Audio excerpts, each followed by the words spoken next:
नमस्कार दोस्तों, मैं कावेंद्र कुमार हाजिर हूँ आप सभी के साथ में कुछ नई जानकारी लेकर के। दोस्तों, आज मैं बात करने जा रहा हूँ चमार जाति की उत्पत्ति कहाँ से हुई, क्या है चमार जाति का इतिहास, आइए जान लेते हैं। दोस्तों, जाटव जाति को इतिहास में चमार और चरमकार नाम से जाना जाता था। इस जाति का इतिहास प्राचीन भारत के समय से अस्तित्व में रहा है।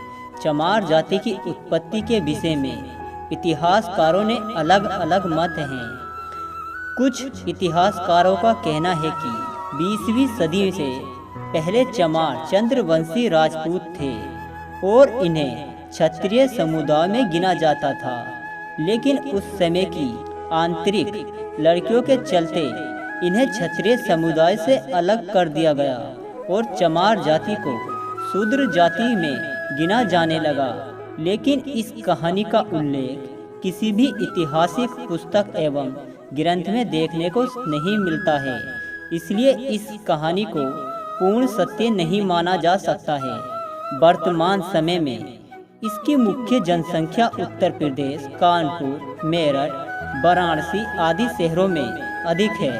वर्तमान समय में इस जाति के लोग अनुसूचित जनजाति की श्रेणी में आते हैं। चमार जाति के लोग प्राचीन समय से शूद्र समुदाय की श्रेणी में शामिल किए जाते रहे हैं। प्राचीन राजा महाराजाओं के समय से इस जाति के लोगों का मानसिक और शारीरिक रूप से शोषण होता रहा है।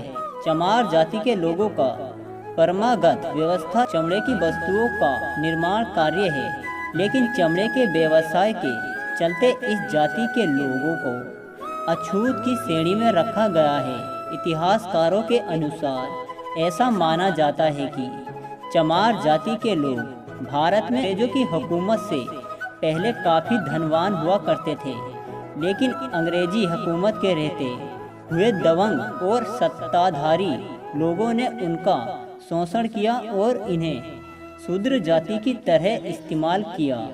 अंग्रेजों से देश को आज़ादी मिलने के बाद सभी अनुचित जनजातियों एवं दलितों के साथ छुआछूत रोकने के लिए डॉक्टर भीमराव अंबेडकर ने संवैधानिक रूप से कई सख्त कानून व्यवस्था का निर्माण किया।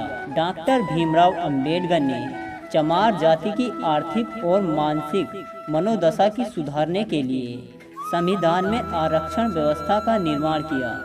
अनुसूचित जनजाति के लोगों के लिए आरक्षण व्यवस्था के बाद चमार जाति में तेजी से आर्थिक सुधार देखने को मिला। इस आर्थिक सुधार का पूरा श्रेय डॉक्टर भीमराव अंबेडकर को जाता है। भारत के सभी राज्यों में चमार जाति की 150 से भी ज़्यादा उपजातियां पाई जाती हैं, जिनमें पुरानी, सुखवाद, दोहरे, तैतवा, मोची आदि शामिल हैं।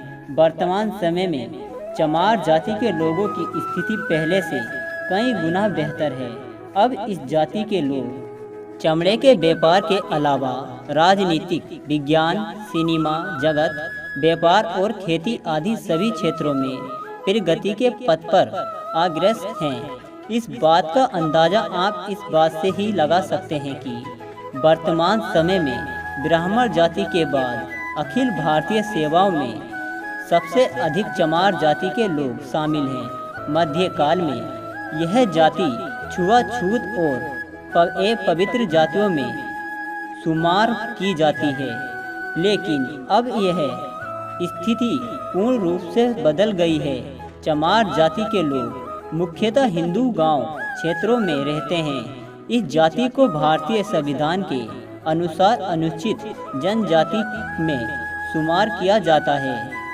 चमार जाति के रहन सहन और रीति रिवाज की बात करें तो मध्यकाल में चमार जाति के लोगों में शिक्षा की कमी के कारण रहन सहन में काफ़ी दोष थे, लेकिन वर्तमान समय में इस जाति के लोगों में काफ़ी सुधार देखने को मिल रहा है।